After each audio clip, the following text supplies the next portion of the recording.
আসসালামু আলাইকুম ওয়া রাহমাতুল্লাহি ওয়া বারাকাতুহু। আজকে আমরা শিল্প সম্পর্ক ইন্ডাস্ট্রিয়াল রিলেশন অনার্স ৪র্থ বর্ষ ব্যবস্থাপনা বিভাগের ক বিভাগের সাজেশন দেব। এর পরবর্তী ভিডিওগুলোতে খ এবং গ বিভাগের সাজেশন দিব এবং অধ্যায় ভিত্তিক সাজেশনও দেওয়া হবে। ঠিক আছে? চলুন তাহলে শুরু করা যাক। আজকের সাজেশনটা আমরা ৩ ক্যাটাগরিতে ভাগ করেছি। যারা শুধু পাস করতে চান, ফার্স্ট ক্লাস পেতে চান এবং এ প্লাস পেতে চান, তাদের জন্য ডাবল টিক চিহ্ন দেওয়া যে প্রশ্নগুলো থাকবে সেগুলো সবগুলোই আপনারা পড়ে নেবেন। আর যারা শুধুমাত্র ফার্স্ট ক্লাস এবং এ প্লাসের জন্য প্রস্তুতি নিতে চান, তারা এক লিখে গোল চিহ্ন দেওয়া প্রশ্নগুলো পড়বেন, পাশাপাশি ডাবল টিক চিহ্ন দেওয়া প্রশ্নগুলো পড়ে নেবেন। ঠিক আছে? সো প্রথম অধ্যায় শিল্প সম্পর্কের পর্যালোচনা। এই অধ্যায়ের আপনাদের জন্য প্রথম প্রশ্ন হচ্ছে শিল্প সম্পর্ক কি? এটা যারা শুধু পাস করতে চান, ফার্স্ট ক্লাস পেতে চান, এ প্লাস পেতে চান, ৩ ক্যাটাগরির শিক্ষার্থীরাই পড়ে নিবেন, মুখস্থ করে নিবেন। পড়ে নিবেন বলতে আমি বোঝাচ্ছি মুখস্থ করে নিবেন। ঠিক আছে? এর পরবর্তীতে শিল্প সম্পর্কের অপর নাম কি? তো যারা শুধু ফার্স্ট ক্লাস এবং এ প্লাসের প্রস্তুতি নিচ্ছেন তারা এটা মুখস্থ করে নিবেন। এর পরবর্তীতে শিল্প বিরোধ মডেল কি এবং ডানলপ মডেল কি এবং শিল্প সম্পর্ক অধ্যাদেশ কত সালে জারি করা হয়? এরপর হচ্ছে পদ্ধতি মতবাদের প্রবক্তাকে, সামাজিক কার্যমণ্ডলের প্রবক্তাকে, শিল্প সম্পর্ক অধ্যাদেশ কত সালে সংশোধন করা হয় এবং শিল্প সম্পর্কের সাথে কয়টি পক্ষ জড়িত এবং হচ্ছে ডানলিপ মডেল সিস্টেমের অংশগ্রহণকারী কারা এবং শিল্প সম্পর্কের মূল উদ্দেশ্য লেখ। এই প্রশ্নগুলো গুরুত্বপূর্ণ। আর আপনারা যদি চান ফাইন্যান্সিয়াল ম্যানেজমেন্টে, ইনভেস্টমেন্ট ম্যানেজমেন্টে, প্রজেক্ট ম্যানেজমেন্টে মাত্র ৭ দিনে গুছিয়ে প্রস্তুতি নিবেন, তাহলে আমাদের স্পেশাল অনলাইন প্রাইভেট ব্যাচ রয়েছে। এখানে আমি ডিটেইলস লিখে দিয়েছি। আমাদের ব্যাচে যুক্ত হওয়ার জন্য যাবতীয় তথ্য দেওয়া রয়েছে। এছাড়াও অন্যান্য সাবজেক্টও রয়েছে যেগুলোতে যুক্ত হতে পারবেন। তো আপনারা চাইলে যুক্ত হতে পারেন। আমরা সাজেশনের পরবর্তী অংশে আসছি। এর পরবর্তীতে অসদাচরণ কি? এই প্রশ্নটা আপনাদের জন্য গুরুত্বপূর্ণ। এগুলো পড়ে নেবেন। প্রথম অধ্যায়ে এতটুকুই। এরপরে চলে আসি আমরা দ্বিতীয় অধ্যায়, শ্রমিক সংঘ আন্দোলন। এখানে গুরুত্বপূর্ণ প্রশ্ন হচ্ছে ট্রেড ইউনিয়ন কি এবং হোয়াইট কালার ইউনিয়ন কি এবং জাতীয় ফেডারেশন কি এবং শিল্পীয় ফেডারেশন সংঘ কাকে বলে?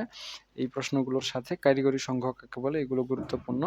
এর পরবর্তীতে আমরা পরবর্তী পৃষ্ঠায় দেখতেছি যে পেশাদার নেতৃত্ব কি এবং গান্ধীয় তত্ত্বের প্রবক্তাকে।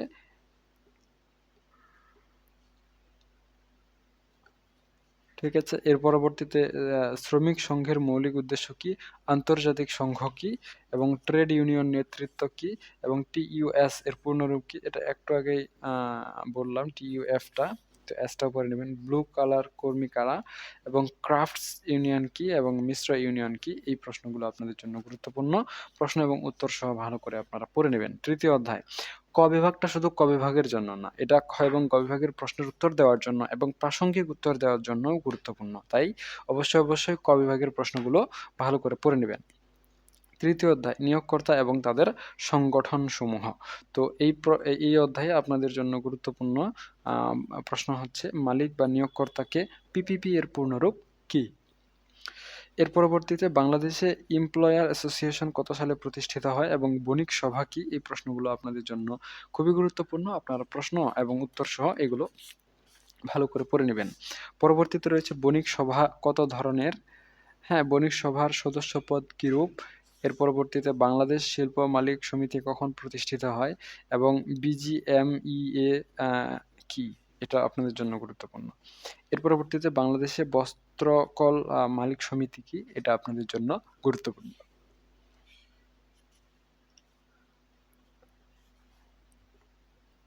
চতুর্থ অধ্যায়, যৌথ দর কষাকষি। এখানে গুরুত্বপূর্ণ প্রশ্ন হচ্ছে সিবিএ এর পূর্ণরূপ কি? অংশগ্রহণমূলক যৌথ দর কষাকষি কি এবং সত্য অনুসন্ধানী কাকে বলে? দ্বিপাক্ষিক কাজ কাকে বলে? যৌথ দর কষাকষি কত প্রকার? বাংলাদেশে কত সালে শ্রম নীতি প্রবর্তিত আছে? এরপর হচ্ছে এনপিসি এর পূর্ণরূপ কি? এরপর হচ্ছে পিয়াকট কি এবং অর্থনৈতিক অবরোধ কি? হ্যাঁ, এই প্রশ্নগুলো আপনাদের জন্য খুবই গুরুত্বপূর্ণ। আপনারা এগুলো পড়তে পারেন। পরবর্তীতে যৌথ দর কষাকষি প্রতিনিধি কে? এটা আপনাদের জন্য গুরুত্বপূর্ণ এবং হচ্ছে যৌথ দর কষাকষিতে কারা অংশগ্রহণ করে? এটাও আপনাদের জন্য খুবই গুরুত্বপূর্ণ। পরবর্তীতে পঞ্চম অধ্যায়, সরকারের ভূমিকা। এই আ অদ আ এই হচ্ছে অধ্যায়ে গুরুত্বপূর্ণ প্রশ্ন হচ্ছে সরকার বলতে কি বুঝো? মজুরি কি? ন্যূনতম মজুরি কাকে বলে? কিশোরদের কর্মঘণ্টা কত? এবং হচ্ছে শিল্প বিরোধ বলতে কি বোঝায়? এই প্রশ্নগুলো গুরুত্বপূর্ণ। পাশাপাশি স্বার্থ সংশ্লিষ্ট বিরোধ কাকে বলে? শিল্প বিরোধীর সর্বশেষ পদক্ষেপ কি? কোন শতাব্দীতে শিল্প বিপ্লব সংঘটিত হয়েছে? আর হচ্ছে শ্রম আদালত কখন গঠিত হয়? শ্রম আইন কি? এই প্রশ্নগুলো আপনাদের জন্য উত্তর সহ ভালো করে জানাটা খুবই জরুরি এবং গুরুত্বপূর্ণ। পরবর্তীতে রয়েছে সালিসি কি এবং ধর্মঘট কি? আর ন্যায্য মজুরি কাকে বলে? সময়ভিত্তিক মজুরি কি? ঘেরাও অভিযান কি এবং হরতাল কি? এই প্রশ্নগুলো গুরুত্বপূর্ণ, উত্তর সহ পড়ে নেবেন। স্বেচ্ছামূলক পদ্ধতি কি এবং বাধ্যতামূলক পদ্ধতি কি? লে অফ কি? ধীরে চলো নীতি কি? অধিকার বিরোধ কি এবং হচ্ছে শিল্প বিরোধের অর্থনৈতিক কারণ কি কি এবং মহিলা শ্রমিকদের কখন কাজে নিয়োগ করা যাবে না?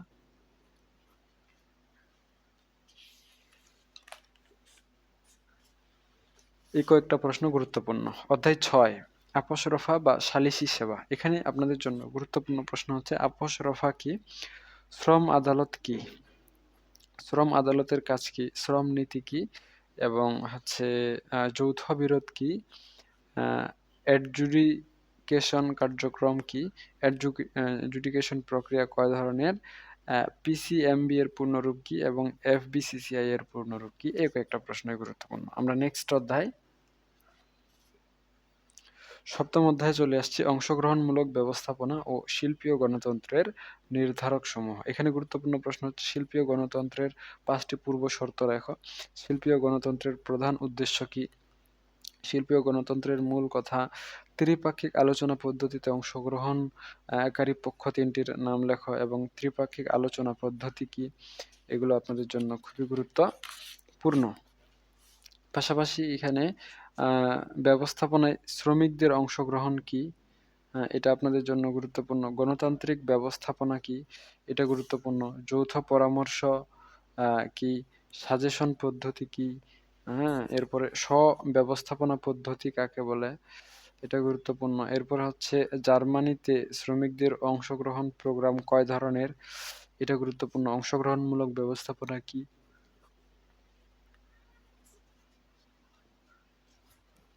আমরা অষ্টম অধ্যায়ে চলে আসলাম, বাংলাদেশ ও আন্তর্জাতিক শ্রম সংস্থা। এখানে গুরুত্বপূর্ণ প্রশ্ন হচ্ছে আইএলও এর পূর্ণরূপ কি? আন্তর্জাতিক শ্রম সংস্থা আইএলও কি? এরপরে হচ্ছে আইএলওর প্রধান কার্যালয় কোথায়? এরপরে আইএলও প্রতিনিধি দেশ থেকে কতজন প্রতিনিধি প্রেরণ করতে পারে? এরপর হচ্ছে কর্মের অধিকার কি? এবং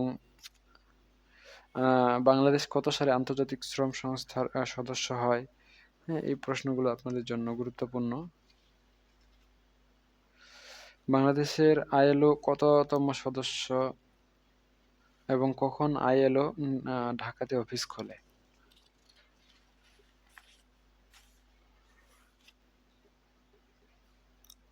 আপনাদের জন্য সর্বশেষ প্রশ্ন, আন্তর্জাতিক শ্রম সংস্থা কত সালে শান্তিতে নোবেল পুরস্কার পায়? এবং সবশেষে শিশু শ্রম নিষিদ্ধকরণ নীতি কি? এই দুইটা প্রশ্ন পড়ে নেবেন, ঠিক আছে? এই অধ্যায়টা এখানেই শেষ। আর আপনারা যদি চান ফাইন্যান্সিয়াল ম্যানেজমেন্ট মাত্র ৫০০ টাকায় সম্পূর্ণ বইটা সংক্ষেপে গুছিয়ে প্রস্তুতি নেবেন, তাহলে আমাদের কাছে যুক্ত হতে পারেন। নিচে হোয়াটসঅ্যাপ নাম্বার রয়েছে, এখানে রয়েছে, আপনারা দেখে নেন। এছাড়াও ফার্স্ট ইয়ার থেকে মাস্টার্স পর্যন্ত যতগুলো ম্যাথ আছে সবগুলোই আমাদের কাছে পড়তে পারবেন, আপনারা চাইলে যুক্ত হতে পারেন, ঠিক আছে? আজকে পর্যন্তই। সকলেই সুস্থ থাকুন, ভালো থাকুন আর আমাদের সাথে থাকুন। দেখা হচ্ছে আপনাদের সাথে নেক্সট পর্বে। ততক্ষণ পর্যন্ত খোদা হাফেজ।